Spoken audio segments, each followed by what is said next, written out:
নমস্কার বন্ধুরা, বছরের শেষ দিন। আপনারা সবাই কেমন আছেন? আশা করি ভালো আছেন। আমিও ভালো আছি। শরীর অনেক ভালো আছে, অনেক বেটার আছে। সবাই সাবধানে থাকবে, নতুন বছর আসছে। রাত 12টা রাত রাত পড়ালেই মানে রাত 12টা বাজলেই 2024-এ আমরা পড়বো। কি বলবো, আর বাইরে গিয়ে ভিডিও করতে পারছি না। বাইরে ভীষণ গান চলছে, যদি ধরে নেয় কপিরাইট হয়ে যায়, যার জন্য বাইরেই বেরোতে পারছি না।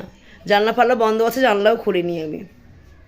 2023টা বিদায় দিয়ে 2024-এ স্বাগত জানাবো আমরা সবাই মিলে। 2024 আশা করি যেন ভালোই যায়, ভালোই কাটে সবার মধ্যে। আর এই যে আমার ছেলে ওটা এখন চা খাচ্ছে, লিকার চা দিয়েছি, দুধ চা দিইনি। চা আর কেক খাচ্ছে। এত গান হচ্ছে, আমি ঠিক ব্লগ দিতে পারছি না। সকালবেলা নাহলে দিতাম, এখন বাজে বেলা 1টা বাজতে যায়। এখন ভাত বসালাম আর ডাল বসালাম আর মাছ ভাজবো। মাংস টাংস কিছু নেইনি, কিন্তু পিকনিক আছে না, পিকনিকে যাবে আমার ছেলে, ব্যাস ওইটুখানি। ভেবেছিলাম দাদা আমি আজকে বেরোবো, একটু পুজো টুজো দেবো, দিতে পারিনি। ভোরবেলা উঠে আবার শুয়ে পড়ি, আবার বেলা হয়ে যায়। কারণ ঠান্ডা লাগাতে পারছি না গলার মধ্যে, বুঝতেই পারছেন, ঠান্ডা লাগালেই শরীর খারাপ হয়ে যাবে। দেখি 2024টা কেমন যায়। আশা করি সবাই ভালো থাকবেন, আমরাও ভালো থাকার চেষ্টা করব। দেখুন তো কতগুলো দিন চলে গেল, দেখতে দেখতে বছর না জল। ভিডিও দিচ্ছে, কতগুলি বছর হয়ে যাচ্ছে, কিন্তু আমি কিছুই করতে পারছি না, এগোতে পারছি না। প্লিজ বন্ধুরা, 2023-এ লাস্টের দিন আপনাদের বোঝে সাপোর্ট চাই। 2024-এ যেন আমি কিছু করতে পারি একটা, সব কিছু আপনাদের হাতে। মাঝে মাঝে এদের গানটা বন্ধ হচ্ছে, আবার চালু করছে, তার ফাঁকে কিছু কথা বলে নিই। যে ভাতটাও ফুটছে, এদিকে ডালটাও ফুটছে, একসাথে বসিয়ে দিয়েছি। আর ছেলে পিকনিক আছে, একটু দূরের দিকেই যাবে। দেখুন দুটো সেল রেখে দিয়েছিল ফাটাবার জন্য, কটা রকেট রেখে দিয়েছিল। আর দুটো চরকিবাজি ছিল মেয়েটা ফাটাবে না, কোনো বাচ্চাকে দিয়ে দেবে। কটা রকেট আর দুটো সেল আছে। রাত 12টা বাজলেই ব্যাস, 12টা বাজার পরই আরম্ভ করবে। অনেক পিকনিক সামনাসামনি পিকনিক কর বলছে না। আর আমার এখন অত পিকনিকের দিকে আর ন্যাক নেই বন্ধু, একটু বাইরের দিকে ন্যাক আছে, বাইরে ঘোরা ফেরা একটা। আগে ছিল পিকনিকের ন্যাক, এখন আর পিকনিকের ন্যাক নেই। রান্নাঘরে প্রচুর রোদ পড়েছে। এই দরজাগুলো রং করতে হবে। এই যে দাদা সেই ঘর রান্নাঘর রং করেছিল, রঙগুলো লেগে রয়েছে দরজায়, সব দরজাগুলো রং করতে হবে। ভেবেছিলাম এর মধ্যে রংটা করব, চোখটা চলে যাচ্ছে, ডালটা যদি পড়ে যায় গ্যাসে, তার জন্য গ্যাসটা কমিয়ে দিয়ে এসেছি। আমি বললাম সাবধানে বাজি ফাটাবি, রাস্তাঘাটের ব্যাপার। কি বলবো, কথাবার্তা উল্টোপাল্টা হয়ে যাচ্ছে, ঠিক কথা বলতে পারছি না আপনাদের সাথে। আপনাদের মতন করে মানিয়ে নেবেন। আজকে কালকে মেয়ে গাড়িতে উঠবে, বাড়িতে আসার কথা। দার্জিলিং গেছে, আমি আগেও বলেছি। শরীরটা ভালো নেই, আমি ফোনও সেরকম করিনি, কাউকে ডিস্টার্ব করিনি, কেননা ও দার্জিলিং গেছে, ঘোরাফেরা করছে, ওই জন্য। বন্ধুবান্ধব আছে, তারপরে হাজব্যান্ডের সাথে গেছে। বলতে পারবো না যে মা আমাকে ফোন করে ডিস্টার্ব করে, কোনোদিনই বলতে পারবো না। দরকার কি, যার যার কাজে ব্যস্ত থাকাটাই ভালো। শরীরটা একটু খারাপ আছে, তা আপনার দাদা ফোন করে, বলি ফোন করবে, তোমরা ফোন করবে অন্তত। আমি আমার মতো কাজ করে যাই, দেখি দাঁড়াতে পারি কি না। সব কিছু তো আপনারাই সব কিছু আমার। ভগবানের আশীর্বাদ আপনাদের মধ্যে, যারা আমার দর্শক বন্ধু আছেন পুরাতন, যারা বড় আছেন বয়সে, তাদেরও আশীর্বাদ চাই, ছোটোদের ভালোবাসা চাই, তবে তো আমি এগোতে পারবো, তাহলে আমি এগোতে পারবো না। আমি একদম নতুন বন্ধুরা, আমি একদম নতুন, না জেনে শুনে আমি ইউটিউবে পা দিয়েছি। এর আগে ভিডিওতেও আমি দিয়েছি। আমি কিছুই জানি না, না জেনে শুনে আমি ইউটিউবে পা দিয়েছি। না জানতাম এডিট, না জানতাম কিছু। খুব কষ্ট হয়েছিল, খুব কান্না করেছিলাম আমি, প্রচুর কান্না করেছিলাম যে আমি কিছু জানি না, কেন আমি এলাম ইউটিউবে, কেন এলাম। যদি লকডাউন থেকে যদি শিখতে পারতাম, কি জানতে পারতাম ইউটিউবটা কী জিনিস, তাহলে হয়তো আমি একটু এগিয়ে যেতে পারতাম। খুব কান্না করেছিলাম, আমি কিছু করতে পারিনি, জানেন তো। এখন অবধি অনেক শেখার আছে, শেখার তো বয়স লাগে না, অনেক শেখার আছে। এডিটটা কোথাবেই করি, দেখবেন একটু মানিয়ে নেবেন, ভুল ত্রুটি হলে একটু মানিয়ে নেবেন। অনেক কষ্ট করে এডিটটা করি আমি। কি বললাম, আমাদের তো আর কম্পিউটার ছিল না। আমি যা বলি বন্ধুরা, ক্যামেরার সামনে সত্যি কথাই বলি আপনাদের সামনে। ছেলেমেয়েকেও সত্যি বলতে শিখিয়েছি। এখন যদি ওরা যদি মিথ্যে বলে, সেটা ওদের ব্যাপার, কিন্তু ছেলেমেয়ে আমি যেরকম চলেছি, ছেলেমেয়েকেও সেরকম শিখিয়েছি আমি। এখনকার যুগে তো আবার সত্যি কথা বলতে সত্যবাদী এই দৃষ্টিতে কেউ নেই, তাই না। কিন্তু যেটুকুনি আমার আমার শিক্ষা ছিল, সেইটুকুনি ছেলেমেয়েকে আমি শিক্ষা দিয়েছি। এভাবে চলবি, বড়দের সাথে এভাবে কথা বলবি। কি করব, পড়াশোনা করালাম, গ্র্যাজুয়েশন দুজনকেই দিল। মেয়ে বিয়ের পর দিল গ্র্যাজুয়েশন, আর ছেলে দিল চাকরি। কোথায় টুকটাক কাজ হচ্ছে, যার জন্য আমার এখানে আসা। জানি না, সে চোখের সামনে দেখতে পাচ্ছে না, মনে খুব খারাপ লাগছে। মাঝে মাঝে ভাবি কি বিক্রি বাট্টা করে চলে যায় অনেক দূরে, সত্যি বিক্রি বাট্টা করে চলে যাই। ভাগ্যিস আমি একটু মাথায় গোজার ঠাইটা করেছিলাম, নাহলে যে আমার কী দুর্দশাটা ঘটতো। রিল্যাক্স করিনি। অনেকে বলেছিল নিজের জীবনটা এভাবে কাটাচ্ছিস কেন, কিন্তু আমি একটা একটা পাই পয়সা জমিয়ে এই জমি কেনা হয়েছে। অনেক কষ্ট করে সবাই ঝুলিয়ে দিয়েছিল পয়সার জন্য, সবাই ঝুলিয়ে দিয়েছে। আমি পারলে কিন্তু বন্ধুরা বেরিয়ে যেতে পারতাম, নিজের দিকে তাকালাম, আমি নিজের দিকে তাকাইনি, নিজের দিকে একদম তাকাইনি। জমি নিয়ে বাড়ি করা খুব টাফ ব্যাপার ছিল সব কিছু। আর দাদাও চলে এসছে, সব কিছু আপনাদের জন্য বন্ধুরা, একটু সাপোর্ট দেবেন প্লিজ, বারবার করে বলছি। হ্যাঁ বলো। ট্যাংরা মাছ নিয়ে এসছো? দাদা আবার ট্যাংরা মাছ নিয়ে এসছে দেখুন। আমি তেলাপিয়া মাছ যে বললাম করবো, দাদা মাছ নিয়ে দাঁড়িয়ে আছে, মাছ নিয়ে দাদা নিয়ে আসো, নিয়ে আসো নিয়ে আসো। মটর শাক পাওনি? দাও, ছেলে দেখো না বাজি রোদে দিয়েছে। দাও, ভিডিও করছি, মাছ নিয়ে চলে এসছি, চারিদিকে পিকনিক। ভাতটা নামাবো, দেখুন দাদা মাছ নিয়ে বসে আছে। আমি ভাবলাম তেলাপিয়া মাছটা করবে। কত ট্যাংরা মাছ নিয়ে এসছো তুমি, দেশি ট্যাংরা তো। কোথা থেকে নিলে? মাছের কাছ থেকে নাকি? 160 টাকা। দেখো ভাই আমার কাছে পয়সা নেই, দেবে কি 100 টাকা? বলে কি দাদা 100 টাকা বিশ্বাস করে আমার কিনা নেই। এই 100 টাকা ভালো মাছ পেয়েছো 100 টাকায়? তাহলে চলে যাচ্ছি বলে গাড়িটা স্টার্ট দিয়েছি। দাদা তুমি কোনদিন নাও না, ঠিক আছে নাও না। 100 টাকা অনেক মাছ দিয়েছে, কেটে দিয়েছি আবার। হ্যাঁ তাহলে আবার কি, এই চাষির একদিকে ভালো দেখেছো। কত গ্রাম বলো তো? 450 ভালো মাছ পেয়েছো তুমি। এখানে মাছ অনেক দাম নেই তো। এটা 40 টাকা শ। হ্যাঁ তাই তো বলছি তো আমি, ওই জন্য বলি বেলা যাবে, বেলা গিয়ে মাছটা নিয়ে আসবে। হ্যাঁ হুম এই বাজিগুলো তোল বাবাই, যা বাজিগুলো তোল, যা যে বাজিগুলো তোল। কিছু করে না বন্ধুরা, দেখুন না এখন ঘুম থেকে উঠেছে, মঙ্গলবার থেকে কাজে জয়েন করে বলছে ঘুমিয়ে নি, 11টা অবধি ঘুমা, চিন্তা করতে পারেন। বাড়ির সামনে কাজ, তাই এরম করে। আগে এগুলো তো লাগে, রান্নাগুলো করে নি। কি তেলাপিয়া মাছ খাবি নাকি ট্যাংরা মাছ খাবি? বল, আমি করবো তো। খাবি তো? কালকে দুটো পাবদা মাছও রয়েছে, আমি খেয়ে নেবো, থাকবে। রান্না কিন্তু কিছুটা রয়েছে, বেশি রান্না করো না, এটা করলে ছেড়ে দিয়ে। হ্যাঁ ডাল হয়ে গেছে। এই যে আমি বন্ধুরা মাছ ভাজা ট্যাংরা মাছ সবই করে ফেলছি। কতটা মাছ দিয়েছে 100 টাকা দিয়ে, খুব ভালো মাছ দিয়েছে। এই মাছগুলো ভেজে ফেলি, একটু মাছের ঝাল করে ফেলি, মুখে ভালো লাগবে। বেশি করে লঙ্কা দিয়ে তো দাদা, লঙ্কা টমেটো সব কেটে দিচ্ছি, পেঁয়াজ টিয়াজ কেটে দিচ্ছি। বেশি কিছু মশলা দেবো না জানো, বেগুন টেগুন কিচ্ছু দেবো না। কালো জিরে দেবো? আর ঠান্ডার জন্য, হ্যাঁ বুঝতে পেরেছি আমি।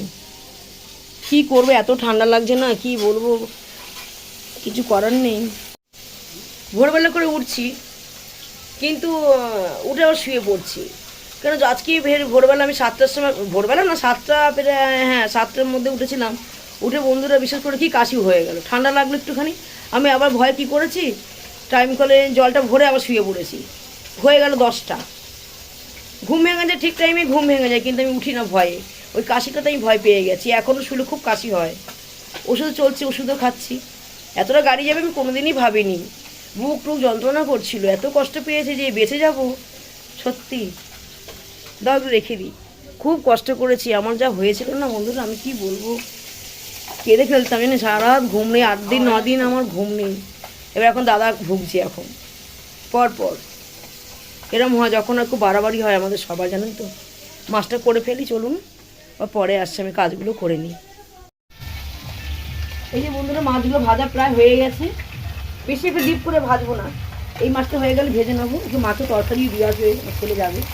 আর বেশি মশলা দিচ্ছি না, দাদা পেঁয়াজ কেটেছে আর আপনার ওই কাঁচা লঙ্কা আর হচ্ছে টমেটো কেটেছে, এই দিয়ে রান্না করে ফেলবো। আর একটু কালো জিরে ফোড়ন দেবো। এই যে মাছটা তুলে নিই, মাছগুলো আমি আর বেশি তেলও দেবো না, এই তেলের মধ্যে রান্না করে ফেলবো। মাথাটা তেল রয়েছে, একটু কড়া ঝাল দেবো জানেন তো, মুখে একদম ভালো লাগছে না। কালকেও মাছে এরকম খুব ঝাল দিয়েছিলাম। এই যে মাছের মধ্যে এখন একটু কালো জিরে দিয়ে দিই, কিছুটা মশলা ঢেলেছি। এই যে কালো জিরে দিয়ে দিলাম মাছের মধ্যে, ঠান্ডা লেগেছে দিতে হয়, দিই। দাদা বলে কালো জিরে দাও, ভালো লাগবে খেতে। এরপরে পেঁয়াজগুলো দিয়ে দিলাম, পেঁয়াজ লঙ্কা দিয়ে দিলাম।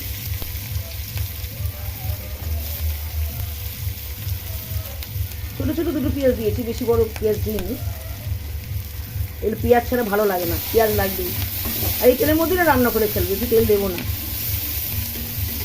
কারণ এই মাছে সরষের তেল ছাড়া ভালো লাগে না। যে কোনো মাছ সাদা তেলে টেস্ট পাই না। এই কাঁচা লঙ্কাগুলো দিয়ে দেবো, আর যাবতীয় গুঁড়ো মশলা যা যা লাগে আমি দিয়ে দেবো। পেঁয়াজটা ভাজা হয়ে গেলে একটু পরে আমি টমেটোগুলো দিয়ে কষিয়ে নেবো। লঙ্কা হলুদ যা যা লাগে, একটু লঙ্কা করে বেশি করে দেবো, কেননা খুব ঝাল খেতে হবে আমাকে। আর দেখুন দাদা কত কাঁচা লঙ্কা দিতে রেখেছে, প্রচুর কাঁচা লঙ্কা দিয়েছে। রান্না করে জল ঢেলে দেবো, ব্যাস মাছের কালিয়া হয়ে যাবে। কালিয়া বলতে মাছের ঝাল হয়ে যাবে। দাদাকে বলেছিলাম একটু খ্যাচুড়ির শাক আনতে, শাকটা ভাজতাম, দাদা আনিনি, বলতে শরীরটা ভালো হোক, শাক টাকগুলো নিয়ে আসবো। আর দেখুন না কত পালং শাক হয়েছে আমাদের ওখানে।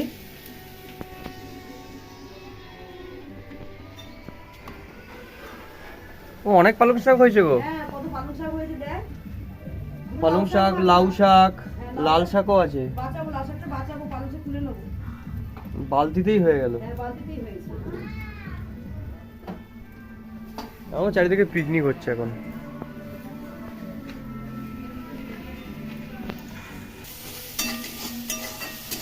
কালো জিরো ভাজা হয়ে গেল, পেঁয়াজটা ভাজলাম, এর মধ্যে এবার টমেটোগুলো দিয়ে দেবো। তো ভালো করে নাড়াচাড়া করবো, ওই একে একই গুঁড়ো মশলা সব দিয়ে দেবো। রান্না করতে খুব ভালো লাগে, কিন্তু কি করবো, উপায় নেই। খুব ভয় পেয়ে গেছে তো, শরীরটা খারাপ, মাছটাও হয়ে গিয়েছিল। অল্প করে জিরে দেবো, একটু হলুদ দেবো খানিকটা, একটু লঙ্কা গুঁড়োটা বেশি দেবো। ভালো করে কষিয়ে জল ঢেলে দেবো অল্প করে, তারপরে মাছগুলো দিয়ে নাড়াচাড়া করে নামিয়ে দেবো। আমার মাছের ঝাল রেডি হয়ে যাবে। ছেলে বলছে একটু মা আমি যাবো লেকপল্লির দিকে যাব। তা যাবি যেখানে দিদার জন্য একটুখানি মাছের তরকারি নিয়ে যা। তাহলে দাও, ওই রাস্তায় যাচ্ছি, একই রাস্তায়, তাহলে দিয়ে আসি গিয়ে। জল খেয়েছিস? আমি একটু গরম জল খেলাম বন্ধুরা। খাওয়া দাওয়া করে নিয়েছি খুব তাড়াতাড়ি। তাড়াতাড়ি বলতে কি 3টে তো বাজতেই যায়, 10 মিনিট বাকি আছে 3টে বাজতে। খুব দেরি হয়, যদি দেরি করে উঠি সব এক হাতে কাজ করতে হয়। আর ছেলে দেখালো বালতিতে কতগুলি পালং শাক ছিল, আরও অনেক পালং শাক ছিল। যখন কাশি হয়েছিল, কাশির কয়েকদিন আগে আমরা তুলে তুলে খেয়েছিলাম, তখনও কিন্তু দেখানো হয়েছিল অনেক পালং শাক, বালতি ভরা পালং শাক ছিল 2টো বালতিতে। তারপরে এইখানে টপের মধ্যে বড় গামলা ছিল, টপের মতো গামলা অনেক লাল শাক পালং শাক হয়েছিল, তুলে তুলে খেয়েছিলাম। শরীর খারাপের পর থেকে আর খাওয়া হয়নি শাকটা, ঠান্ডা লেগেছে, ডাক্তার মানা করেছিল। এখন দেখি শাক ভর্তি হয়ে গেছে ওই জায়গাটায়।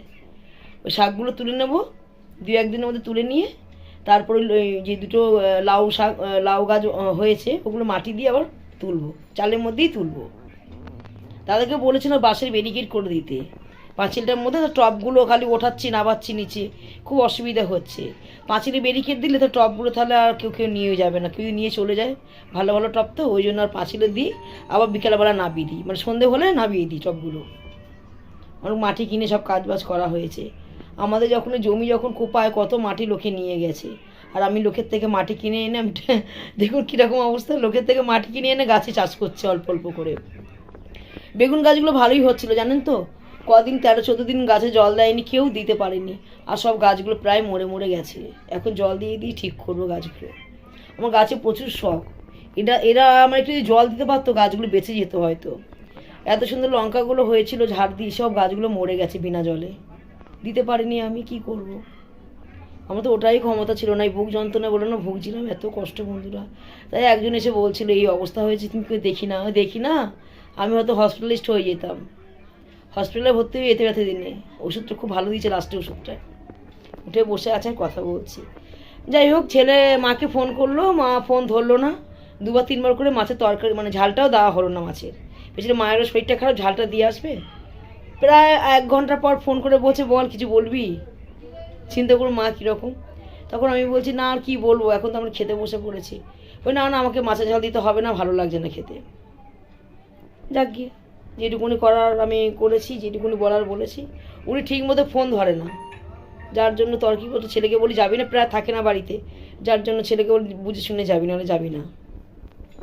একটু আমার মাঠে অন্যরকম, আর 5টা মায়ের মতন একটু অন্যরকম। তারা দিয়ে চলে গেল, কি আমরা যেমনি পরিশ্রম করি ঘরে, ওর সেরকম না। কার কোন মেয়ের বাড়ি চলে যাবে, কি কার বাড়ি চলে যাবে ঠিক নেই। এনে বলি ফোন করে যাবি, কেন অনেকবার ফিরে এসছে। আমার একটু ধানায় পানায় কথাবার্তা বলে দেয়, উল্টোপাল্টা বলে দেয়, যে আমি এখানে যাচ্ছি সেখানে যাচ্ছি, কি ঘরে আছি। তখন আমি বলেছি কি বাড়ির সামনে গিয়ে ফোন করবি। কি বলবো, কিছু বলার নেই, যেই কদিন থাকি আলাদা আছে, আলাদাই রেখেছি। তাও অশান্তি বন্ধুরা, ভালো লাগে না, অশান্তি আমার একদম ভালো লাগে না, একটা না একটা কিছু লেগেই থাকে। যাই হোক, দূরে আছো ভালো থাকো, ফোন টোন করি, উনি আমাদের থেকে উনি বরঞ্চ মডার্ন। যাই হোক বন্ধুরা, রাত পোয়ালেই 2024-এর স্বাগতম জানাবে সবাই, ওয়েলকাম জানাবে। আমার ছেলে দুটো সেল বন্ধুকে দিয়ে পাঠিয়ে দিয়েছে, নিয়ে যে ওখানে গিয়ে পিকনিক হবে, ছেলে ওখানে পিকনিক করবে রাত্রিবেলায়। দাদাকে বলছিলাম কোথায় যাব, গাড়িতে করে গেলে তো হাওয়া লাগবে, আবার গলায় কাশি হবে। একই সকালে উঠেছে, এত কাশি হয়েছে বলার মতো না। যাই বন্ধুরা, নতুন বছরে সবাই ভালো থাকবেন, সুস্থ থাকবেন, শরীর ভালো রাখবেন। আমি ভালো থাকার চেষ্টা করব, আর অবশ্যই পাশে থাকার চেষ্টা করবেন। আপনারা আমার ভিডিও দেখছেন, এটাই আমার কাছে অনেক অনেক পাওনা। এখন বলছি বড়দের আশীর্বাদ আর ছোটদের ভালোবাসা ছাড়া কিন্তু আমি এখানটা আসতে পারতাম না। আর সব কিছু আপনাদের জন্য, সব কিছু আপনাদের জন্য। আপনারা আছেন, আমি আছি। আর যদি ভিডিওটি ভালো লেগে থাকে লাইক শেয়ার কমেন্ট করতে ভুলবেন না। অবশ্যই চ্যানেলটি সাবস্ক্রাইব করে রেখে দেবেন নতুন ভিডিও পাওয়ার জন্য। আবার দেখা হবে সামনে বছর। এখনকার মতো টাটা।